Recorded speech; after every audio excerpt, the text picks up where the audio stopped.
രണ്ടാമതും വിവാഹം കഴിച്ചതിന്റെ പേരിലാണ് സീരിയൽ താരങ്ങളായ ക്രിസ് വേണുഗോപാലും നടി ദിവ്യ ശ്രീധറും വാർത്തകളിൽ നിറഞ്ഞത്. ആദ്യം അഭിനന്ദനങ്ങളായിരുന്നുവെങ്കിലും പിന്നീട് വലിയ തോതിൽ വിമർശനങ്ങൾ ഇരുവർക്കും നേരിടേണ്ടതായി വന്നു.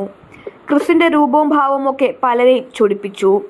വിവാഹം കഴിഞ്ഞതിനു ശേഷം പല അഭിമുഖങ്ങളിലൂടെയും തങ്ങളുടെ ജീവിതത്തെക്കുറിച്ചും മുൻകാലത്തെക്കുറിച്ചുമൊക്കെ ഇരുവരും തുറന്നു സംസാരിച്ചിരുന്നു. എന്നിട്ടും വ്യാപകമായി ആക്രമിക്കപ്പെടുകയാണെന്നും താരദമ്പതികൾ പറയുന്നത്. ഒരു ഓൺലൈൻ മാധ്യമത്തിന് നൽകിയ അഭിമുഖത്തിൽ സംസാരിക്കുകയായിരുന്നു ഇരുവരും. കുളമ്പ് രോഗം പോലെയുള്ള ഒരു രോഗമാണ് കമന്റ് രോഗം. കുറച്ചു കഴിയുമ്പോൾ അത് മാറിക്കോളും. സെക്ഷൽ ഫ്രസ്ട്രേഷൻ, അസൂയ, കണ്ണുകടി അതിലെന്തെങ്കിലും ആവാം. അതല്ല, ഒരാൾ സമാധാനത്തോടെ ജീവിക്കുന്നത് ഇഷ്ടപ്പെടാത്തവരുമാവാം.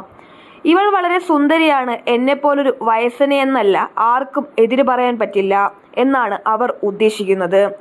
ഞാൻ വയസ്സനല്ല, കളറടിച്ച് എൻ്റെ പ്രായം മറച്ചു വെക്കാൻ ഞാൻ ഉദ്ദേശിച്ചിട്ടില്ല.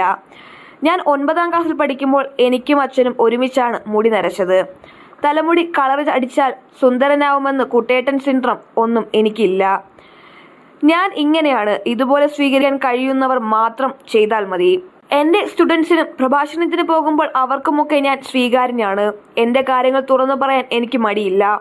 വീട്ടുകാരുടെ മുന്നിൽ മാത്രമല്ല നാട്ടുകാരുടെ മുന്നിലും ഞാൻ ഒറിജിനലാണ്. ഇപ്പോൾ എല്ലാവർക്കും ഫേക്ക് ആവാനാണ് ഇഷ്ടം. സോഷ്യൽ മീഡിയയിൽ ചിലർ പറയുന്നത് ദിവ്യ എല്ലാം അറിഞ്ഞ് ഞെട്ടിയെന്നാണ്. ദിവ്യയ്ക്ക് ഞെട്ടാൻ സൗകര്യമില്ല, കാരണം അവൾക്ക് എല്ലാ കാര്യങ്ങളും നേരത്തെ തന്നെ അറിയാം.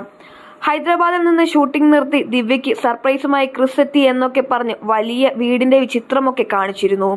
അത് ആരുടെ വീടാണെന്ന് ഞങ്ങൾക്ക് പോലും അറിയില്ല. എൻ്റെ ഒരു സോഷ്യൽ സ്റ്റാറ്റസ് താഴ്ത്തി കാണിച്ചിട്ടുണ്ടെങ്കിൽ അതിൽ അപകീർത്തിക്കപ്പെടുത്തലാണ്. ഞാൻ കേസ് കൊടുത്താൽ വെറുതെ തൂങ്ങേണ്ടി വരും. ഈ രോഗമുള്ള ആളുകളെ വെറുതെ എന്തിനാ കോടതി കയറ്റുന്ന എന്നോർത്ത് ഞാൻ ഒഴിവാക്കി വിടുന്നതാണ്. ഞങ്ങൾ ഹാപ്പിയായിട്ട് ജീവിക്കുന്നു, അതുകൊണ്ട് അസൂയപ്പെടുന്നവർ അവർക്കിഷ്ടപ്പെട്ടതുപോലെ നടക്കട്ടെ എന്നാണ് വിചാരിക്കുന്നതെന്നും ക്രിസ്തും ദിവ്യയും പറഞ്ഞു.